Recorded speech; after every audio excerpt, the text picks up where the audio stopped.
Yeah, thank you very much for the introduction. It's very hard to speak as a second speaker after the minister because he somehow already mentioned all the topics that I wanted to raise in my introductory speech, which makes it, on the other hand, easier because if I miss something, he has said it already.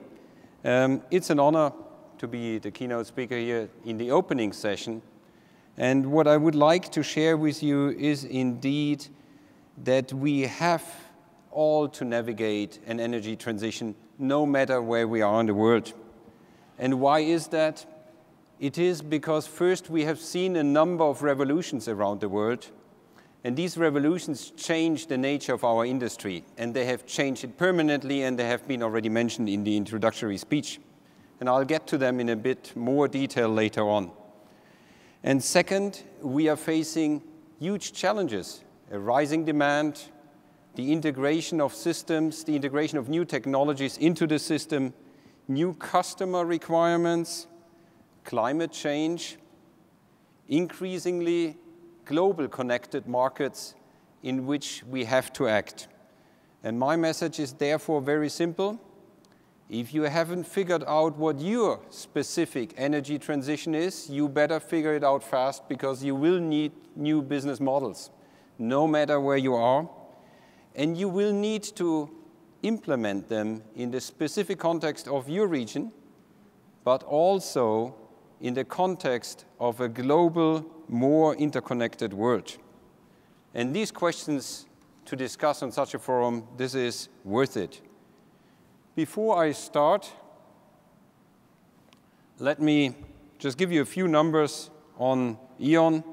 Not all of you might know who we are, and maybe it's helpful to appreciate better what I'm going to say if you know a little bit who I am.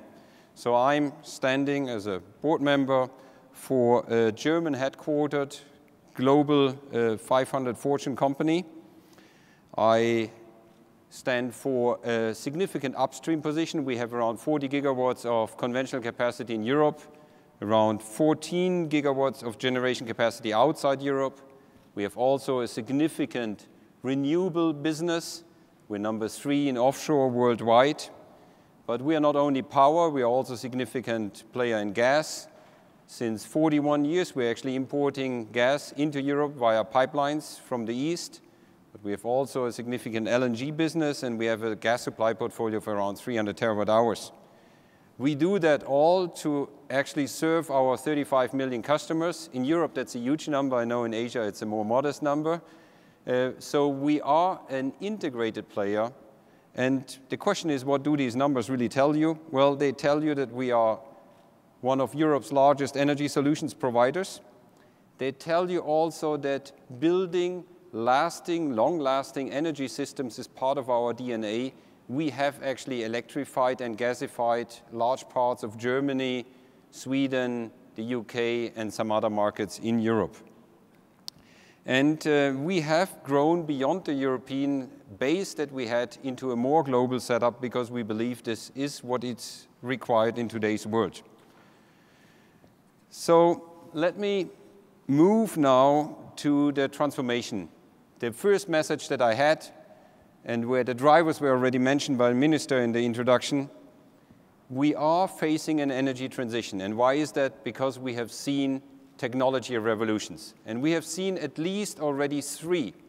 Number 1 is renewables, which are now at a scale,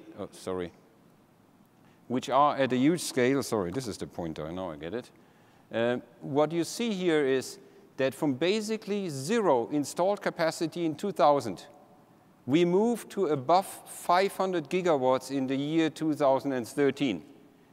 In solar alone, we have moved up by a factor of 140 over 13 years. In wind, by a factor of 20 or something like that.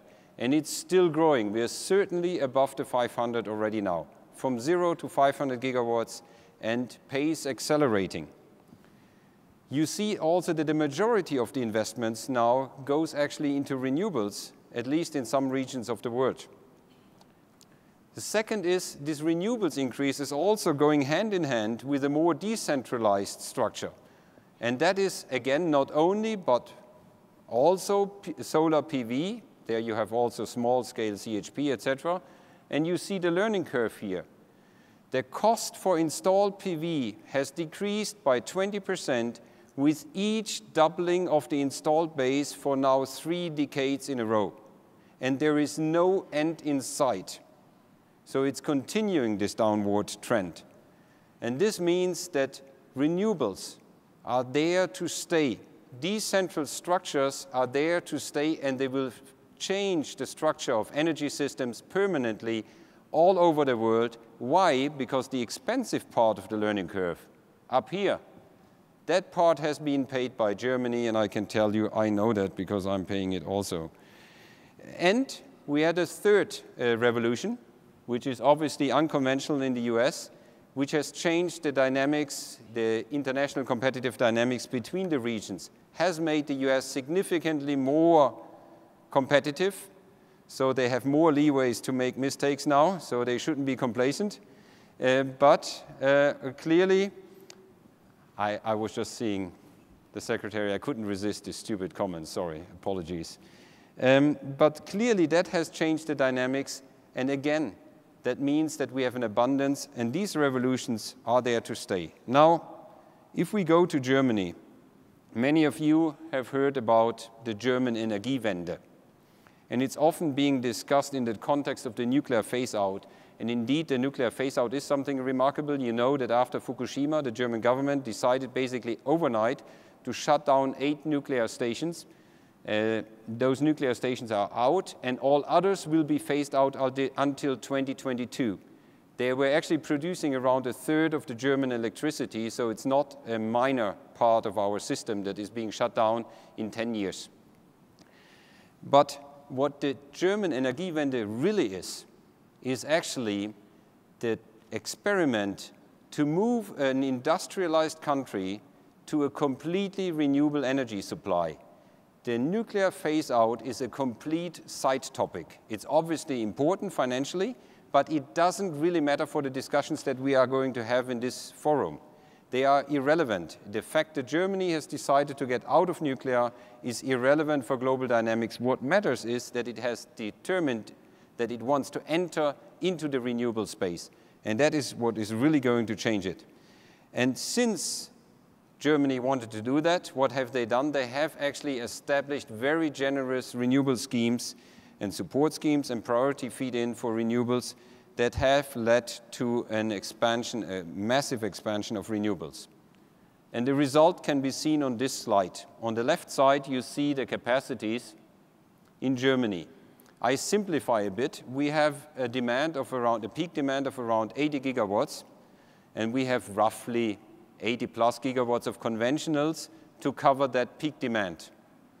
By now, and you can see that, this blue and yellow, wind and PV, we have already added 80 gigawatts of renewables. By now, they are installed, they are running. We are, and always for the same demand of 80 gigawatts, we have a stagnating demand, it's not growing. We are right now building the next 80 gigawatts. So until 2025, easily, we will have 160 gigawatts of renewables for always the same 80 gigawatts of demand. We will have a conventional backup. What will also happen is that the commercials and industrial consumers will add auto generation capacity to get out of this system because obviously the levies and the price tag for that is high. So in 2025, we will probably have 280 gigawatts of capacity for 80 gigawatts of demand. So we will have a massive overbuild of renewables into the system, and this is what is really happening. To move actually a system to renewables, you need to massively overbuild, and obviously, this is changing then the dynamics of the whole system. Because what you see on the right side is what happens then to the load curve that is covered by conventionals. In the past, we had a midday peak that was to be covered by the installed capacity. This peak is going away, it's basically pushed out by renewables. On some days, when the sun is shining and the wind is blowing, we have already negative prices, which means we have an oversupply of renewables already today. Obviously, that will be even more so the case in the years to come. And the question is, how can we integrate that and how can we move that forward? The interesting part, obviously, is that taking this midday peak away means that the economics of mid-merit stations go away. And that means actually that especially in Germany, gas has been pushed out of the market. Gas might be the best companion for renewables, but it's actually uneconomic because due to shale, coal is cheap, coal comes to Europe, replaces gas, gas is being pushed out of the market, and actually what is running right now in Germany is about half of the time, half of the energy is being produced by coal, since nuclear is also not available anymore. And that leads to the interesting result that the German energy transition has added massively renewables, but it has some surprising effects. On the CO2 side, the CO2 intensity of our generation is actually increasing because we are replacing gas with coal. And so it goes up, and it's obviously the case because in Europe we have an emission trading scheme, and so the target is always the same. And once you have reached the target, there's no economic incentive to actually save more CO2. Therefore, actually, it makes perfect economic sense to increase CO2 emissions to the level of the target of the emission trading scheme. So we see that. Second, the system becomes more unstable because it's very hard to add the capacity at the places where you have the demand.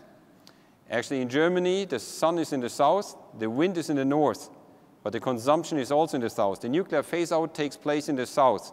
So we have a massive problem of actually getting the power from north to south, and we are putting stress on the system. And what you can see here is the number of interventions that the TSO has to make to keep the system stable, like redispatches, etc. And that is something that will hit everybody because adding renewables is a question of local geography and of space. It requires land. Yeah? And so we have massive additions in Eastern Germany where we have lots of land, but unluckily we have no demand in Eastern Germany. And so we need the lines, and we are struggling to get the social acceptance to build those lines. Therefore, the system is more unstable. And obviously, the whole story comes at an interesting price tag.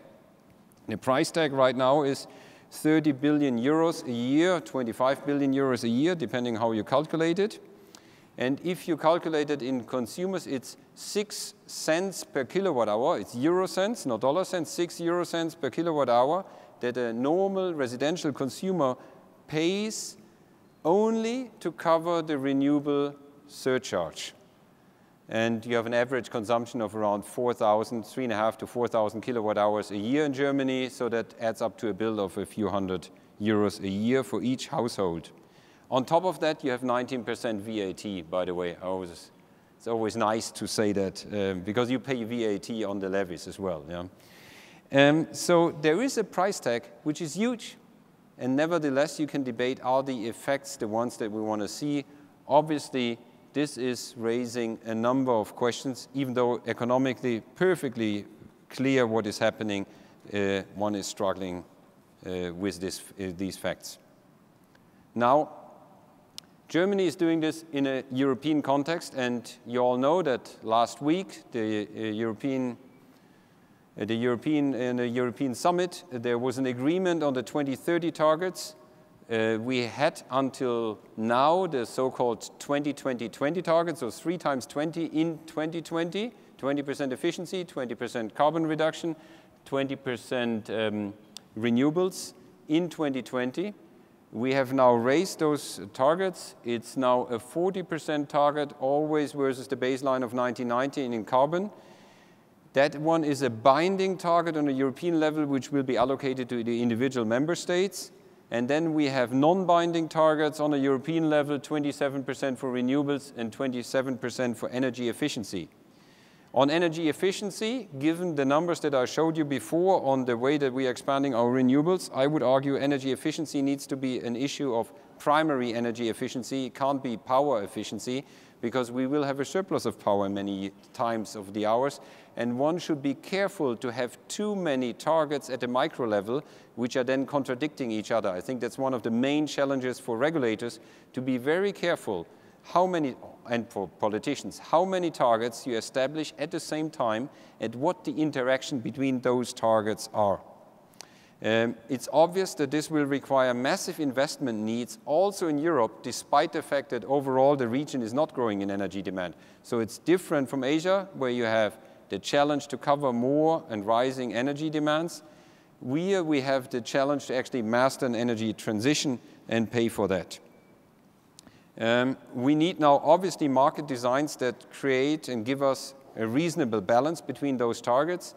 The challenge in Europe will be that even though we have a European target, we have national regulation in the context of a European framework, which often makes for pretty contradictory targets on individual levels because each region tries to achieve the targets that they have in their own context. Again, that's a lesson learned from Europe, maybe also for Asian, that you have to look at what your neighbors are doing in order to make sure that whatever you do somehow supports what your neighbors are doing and vice versa. So I think I made the point, there is an energy transition ongoing and it will hit everybody. But what I want to say, it's not only the revolutions we have seen, so the Donald Rumsfeld's known knowns, so we have also some known unknowns which are coming up. And the known unknowns are the next revolutions which we are going to see.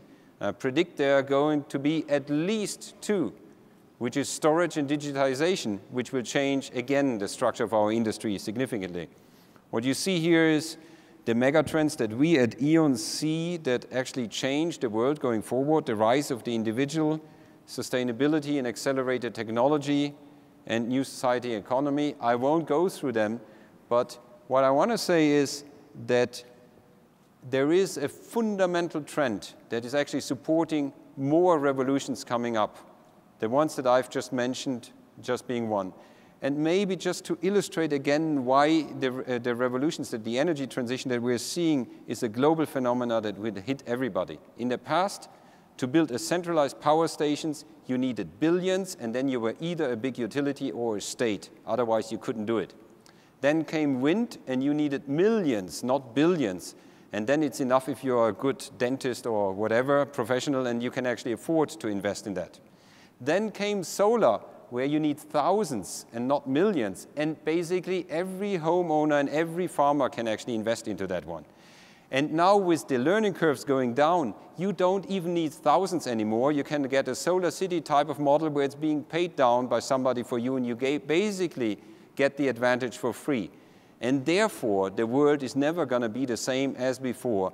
Renewables are going to stay, and I would even make a bet that if we were to abolish all subsidies, then we would see a slump, obviously, but then it would still continue to grow. And that will obviously also then impact all other fuel markets, gas markets, coal markets, etc. So we will actually see a revolution that's going to drive us from a centralized system to one where we have more individual solutions. And now those will look differently everywhere in the world. I'm not saying that Germany is a blueprint or that Europe is a blueprint. Quite the opposite. I'm saying maybe Germany sometimes is a blueprint what not to do. But what I'm saying is that what we have done and what the US has done is going to change every nation and every market. And the issue is for you to figure out how is it going to affect your market, your home market in which you're active right now, and what does it mean for you, and how can you actually benefit from this and see this as an opportunity and not as a threat. And for me, I would say there are three challenges that now need to be mastered. First, everybody needs to build a smarter energy system. As I just said, how it's going to look like will be different everywhere. But it is going to be around making the system smarter. The challenges are different. North America, for example, can benefit from the abundance of unconventionals that they now have. The challenge will be to integrate them into the system and to also revamp the grid system that they have, which was certainly in a status that can be improved. It can be made smarter. Asia obviously needs to add, as we heard already in the introductory speech, and it needs to figure out if we fulfill the rising demand, how can we actually leverage what has been happening elsewhere in the best possible way. This is an opportunity actually for Asian and European players to benefit from each other. And now I can't say what my country will be doing, as the minister said. I can be saying only what I will be doing as E.ON. And what have we been doing? We were determined to actually see all these trends as an opportunity. Because there's just no point in saying, I defend against them, they won't take place, etc. You have to see them as an opportunity, embrace them. It's the only way to actually survive in such an environment. So first, we have been obviously building significant renewables. We're one of the largest onshore wind operators in the US, for example. We have around 10 gigawatts of installed renewables capacity, including hydro. And as I said in the beginning, we have used our project capabilities for complex projects like offshore. We are actually integrating renewables into the system. We are around 40% of the renewables that are actually coming into the system are being added in our grid regions. So we have an understanding what it means to actually integrate several times the peak demand in one region. We have regions where we have a peak demand of 5 megawatt and an in-feed of solar of up to 25 or 30 megawatts. Just small regions, obviously, but it just tells you we have sometimes 5 times peak demand as an inflow in some regions. How do you actually optimize systems for that? How do you integrate the system? How do you make it stable? Second, we are maximizing conventional generation. Conventional generation are going to be a part of the system, and it is important that you get the max out of them, and that you find ways to increase the flexibility so that you can actually have them working hand in hand together with renewables as good as possible. And then we are trying to integrate all the technologies together. It's actually irrelevant whether we find a new CHP which is 1% more efficient or not. What is interesting is how do we integrate storage, smart meter, smart grids, conventional generation, renewables in one area. So we are running actually projects where we have isolated certain areas of Germany where we're trying to integrate it all and figure out how can we do this in the best capital efficient way, and how can we then link up also with the gas generation that we have in the region, etc. We have islands like Pellworm in the North Sea, which are suited for such projects where we have done exactly that. We call them life labs, where we actually have all the problems and challenges of the future world already in a region, and we are figuring out how to run such systems. Another example is our sustainable city in Malmö. We will see more and more communities which will try to build renewable, sustainable ecosystems themselves. How do you do that? How do you integrate heat pumps, heating, cooling, power generation in one grid, in one area? And this is what we have been doing in Malmö already 10 years ago. Now the next wave is coming, and it's e-mobility, which we're just adding to that. So that is what we're trying. Build decentralized, make sure that the conventionals play their role in a meaningful way, and then focus on integration. So that is one. If you have done that, then there's the next challenge. You have to do this all while becoming part of a world where it's important to build smart energy chains. I've said it now, every region has to sort out what they do in their region. But at the same time, the interconnections between the markets are rapidly increasing, especially now through LNG. Here's the Wood Mackenzie paper from 2012 or 13, sorry. And obviously also coal, which is not on this chart. And as the markets become more and more interconnected, opportunities exist for organizations who are able to build the bridges between the regions, to actually build smarter energy supply chains. What does this mean? It means moving from a procurement function to actually an optimizing function where you actually take the best or make the best out of the positions that you have on the demand and on the supply side. You can show that with the example of coal. 15 years ago, coal was dominated by long-term contracts, usually for power generators, and it was bilateral discussions centered around the price. Today, we are very different. Obviously, you have indexed prices, and what we really do is that we create value now by reacting flexibly to coal and demand supply with our own vessels. At E.ON, we have our own bulk carriers, that we have, and we then manage our physical positions, around 30 million, 25 million tons physical of coal, also with hedging our positions and locking in margins. We trade also financially around 200 million tons of coal a year. So we believe that also this is an example that can be obviously copied by a number of other players around the world, how to actually build such integrated supply chains to optimize the position. And if we look at LNG, like here, we all know there might be LNG coming out of the US. We have strong demand growth in Asia. We have massive additions in Australia. We have Europe becoming the balancing market for LNG, following the growth in trade. And with each new country entering liquefaction and regas market, the global gas picture becomes more integrated and more dynamic. Market participants with flexibility will benefit from that. And we are seeing a trend that the borders between the sellers and the buyers become more and more blurred, because if you're a buyer with flexibility, you can become a seller in the market, and obviously vice versa. And therefore, we see actually a world in which it is important, if you play there, to build a diversified LNG portfolio where there is significant value creation opportunity if you build that, similar to what we have seen on the coal side. So that concludes it. So one last comment. Everybody needs to build or manage his own energy transition. Everybody needs to do that in the context of a more global world. We as E.ON are on this one, but we have figured one third challenge for ourselves. You need to do this more with partners. In this world, the integrated regional monopolies in which you did everything yourself just don't exist anymore.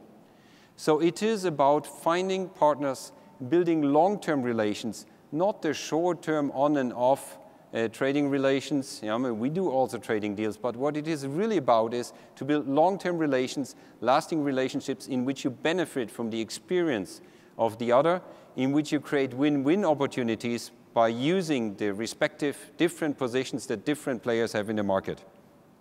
And so let me conclude. I can promise to everybody in this room exciting years ahead. It won't get boring for anybody, because we have seen revolutions, we're going to see more revolutions. We will see energy transitions everywhere that actually will make it very difficult and challenging to deliver what we need to deliver to our consumers, to our societies. But we can do that because we have opportunities that have never existed before, and we can do this in a more and more global world if we build the right partnerships. Thank you very much. Thank you, Dr. Birnbaum. And may we invite you to remain on stage for the question and answer session. If we could invite you to please be seated on stage. And I would like to now invite on stage anchor and correspondent from CNBC, Sri Jayaraja, for moderating the session. Sri, please.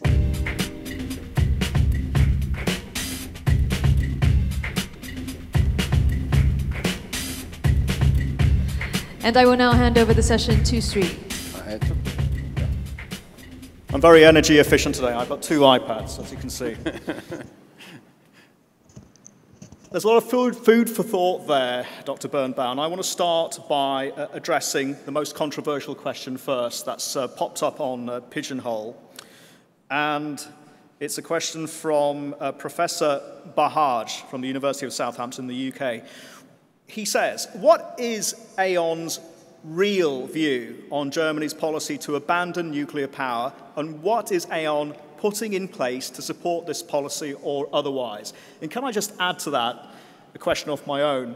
Can you categorically say that there's no turning back on Germany's no nuclear policy? Yeah, it's very simple. There is no turning back. That is just history. It's now a discussion for the lawyers to be had, and that's basically where it will stay. And to be very clear, as a private-owned utility, you can't build nuclear stations if there's no support by the government, and you can't even operate them.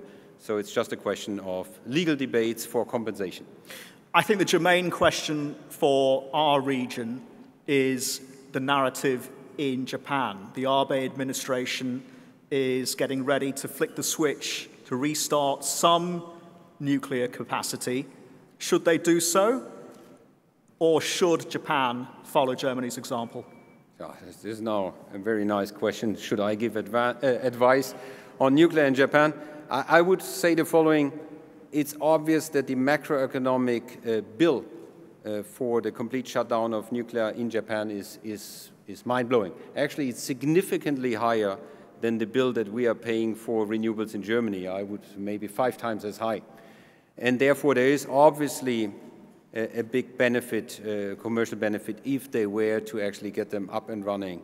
But it's clear that this has to happen in a way that is then supported by the society in Japan. And it's interesting because several years ago, I was sitting right here at the SIEW with Prime Minister Lee, and we were having a dialogue about the energy options available to Singapore. And this was before the tragic events in Fukushima. And I asked him, does nuclear have a place in the energy mix in Singapore? And he said that it was open to consideration. And I pressed him further, would this happen in your term in office? Perhaps it might happen in my lifetime, was his response to me. And just in response to that, there is a dialogue still on this very issue. And one of the questions on Pigeonhole is about nuclear power in Singapore. Will Singapore have a nuclear power station? This was mentioned before by our minister, hence will this still be in the pipeline for Singapore's energy capacity plan? Now, I know you can't speak for the Singapore government, but would nuclear power work here in an island nation of a limited size and limited energy scope in terms of demand? Or is it going, is it overkill? It's not really for me to answer now. I'm looking straight at the minister who can give this answer. Mr. Iswaran. Would you care to comment? Okay, let's take Dr. Birnbaum first, and then the minister. So my free advice is, if you do that, it's actually it's a big investment. Then you better be very sure that you really want it. But whether you really want it, you are going to answer it. Minister, care to comment? Do we have a mic? Do we have a microphone in the audience, please? That we can get to the minister. There's one on its way there.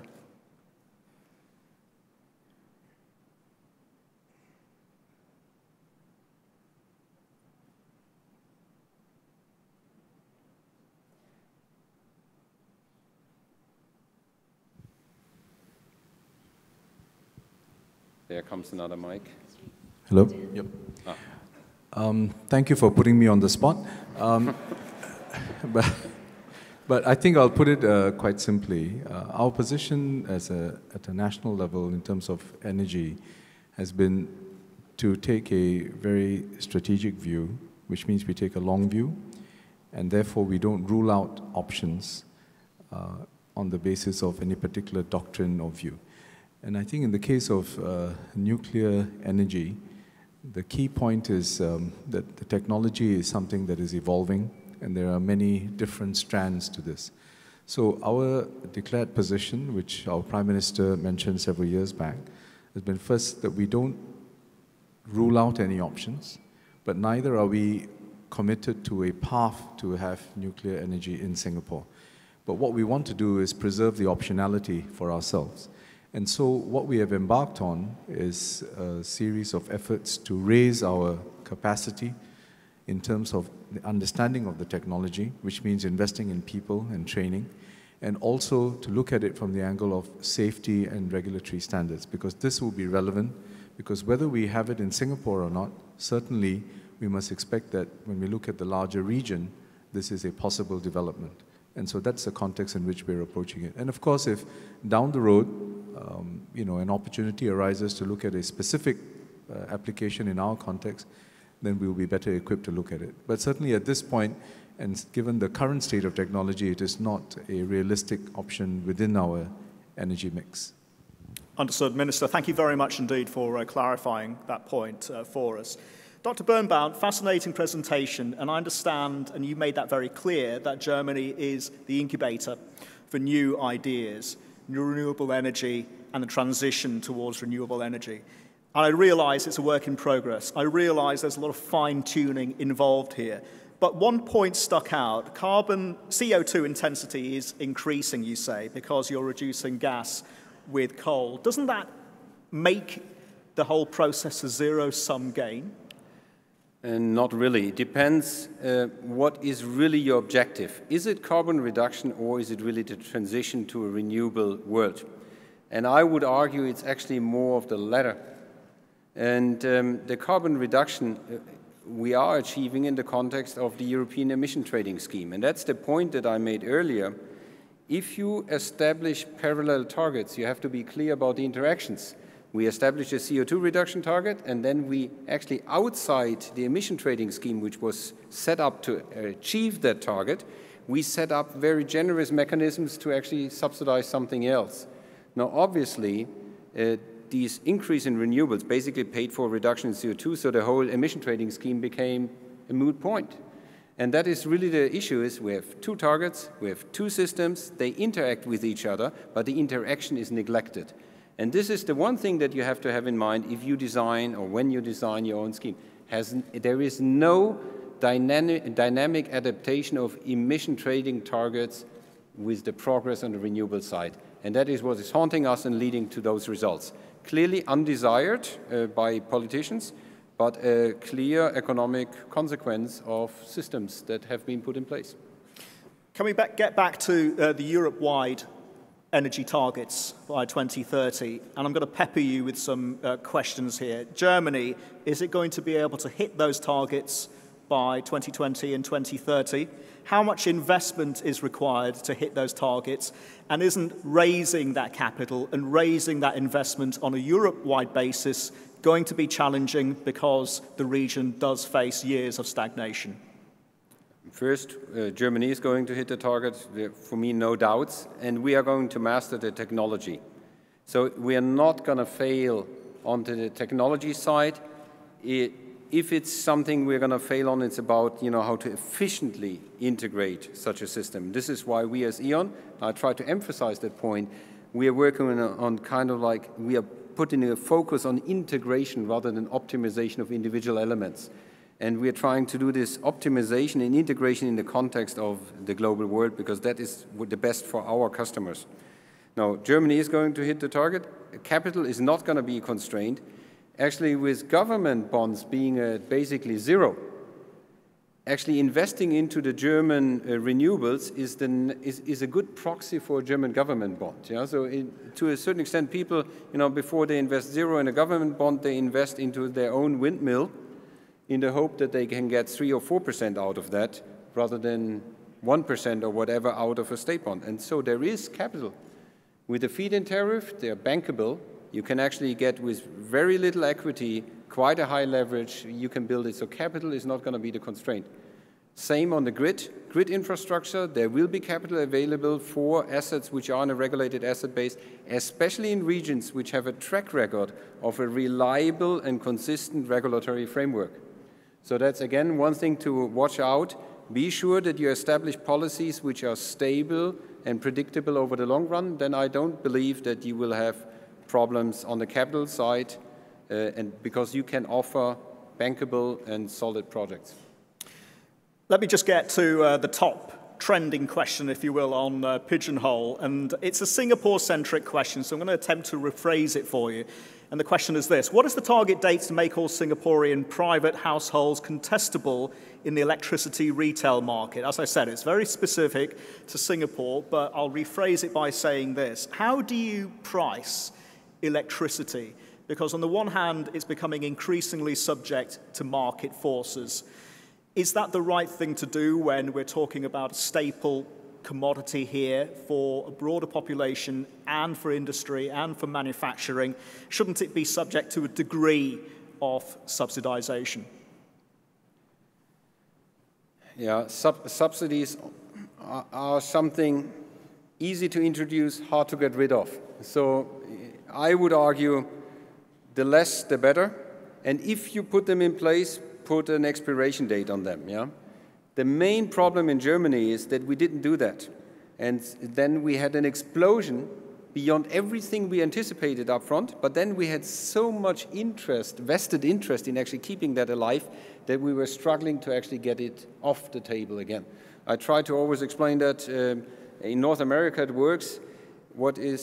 If every single farmer in the country has a vested interest in keeping something alive, it's nearly impossible to change it, even though they're just 2% of population. And if they're more than 2%, you can't change it for sure. So put an expiration date on it. Now, if you subsidies in general, I would argue you should not subsidize the prices. You should actually make sure that the system costs what it costs. If people then need support, give it to them via social support outside the energy system so that you separate those two worlds. I want to just invite the audience for a question or two, because we are quite tight in time. I've been yakking on for quite a bit. So does anyone have any burning questions from the audience for Dr. Birnbaum? We can put them to him. Yes, there's a question right at the back here. And could you tell us who you are, please, and where you're from? My name is Bahaj, University of Southampton, UK. The German targets are extremely useful because we are likely to learn from that. But in my view, you will need to have large energy efficiency measures in place, especially in the domestic sector, as well as storage capacities that are not yet available or technology is not yet available. Can you comment, please? I would say I agree. But the real point is, I said it already, I'm absolutely sure that we will get the storage, and efficiency is no regret in any case. So I think, yes, this is what we will need to work on going forward. Can I just add to that and ask you, Dr. Birnbaum, you made it very clear that solar power has become cheaper in Germany. What's driven that change in the cost curve? Is it innovation? It was both. I think it was innovation and it was industrial scale. It was just the scale was so big that and the margins were so high that we saw significant entrants coming in. Actually, if you ask Germans, they would say what they really regret is that they paid actually for the build-up of a Chinese solar industry. Innovation was not important enough because the subsidy schemes were too generous to really foster innovation. So it's maybe one other learning. Markets are good because they put pressure, and pressure means efficiency. And that's something that one should always aspire to have. And you are here in Asia. No doubt you've been watching very carefully the dynamics in the industry, in the marketplace over here. I want to talk to you about China. Is China on the right track? It's shutting down unproductive, polluting capacity, but it's also trying to scale up renewable power as well, and Germany's been a big beneficiary of that. Coal still remains the backbone of the energy mix. Yeah. Is that going to change? But I would argue that China is just exactly the point that demonstrates what I've been really trying to say. I was not trying to make the point that Germany is a good example. I was not trying to make the point you should follow it. I was just trying to make the point that what has happened there, what's happened in Europe, and what's happening will have repercussions. And obviously, once China actually had built up its industry to export to Germany, then there was no point why they shouldn't have applied in their own country. And now we're actually seeing a significantly higher buildup of renewable capacity there. And that makes perfect sense. And I would argue probably they have good reasons if they shut down some capacities which are productive, but probably just unsustainable, and complement them with renewables. So it appears to me that this is just a point, just demonstrating the point that I made. In the end, the economics will prevail, and the economics are partially also driven by the sustainability issues. If you have a smog that you can't walk and see, then this becomes an economic factor. Would anyone else like to come in on this, because we have to wrap things up? There is a question from Mr. Jürgen here, I believe. Daniel, yeah. Thank you, Leonard, for that superb presentation. You did talk about the cost pressures that have resulted from the rapid Energiewende. The German economics minister warned recently that Germany would face a dramatic deindustrialization because of its energy costs, and we see the migration of German business and investment out of Germany to the United States and elsewhere. do you see in a process of reform that would modulate some of the very sharp price impacts of the current policies? Or is it, as you said, too many vested interests with too many farmers? Actually, German industry has been shielded against the cost of the energy transition. It has been put on the shoulders of residential customers mainly and smaller commercials. So the industry, especially the energy intensive industry, has been shielded so far. Yeah? But obviously, what happened in the last years that German industry was doing extremely well, and the perception was we can put burden on them. Yeah? And to a certain extent, we became complacent. Yeah? And now that we're seeing, well, it's not a given that German industry will always be doing great, we become a bit nervous again. The real litmus test for Germany, whether it's a success, is whether we can really change the energy system without deindustrializing. However, I would be also careful to say that every investment decision of a German is driven by energy considerations. It's not. It's also an issue of markets. We're an export-oriented industry. We're an export-oriented economy. We have to move also outside Europe. It's just part of our DNA and part of our business. But it's a very serious consideration that competitiveness must be sustained at all costs, and the US is not doing us a favor by becoming so competitive with shale.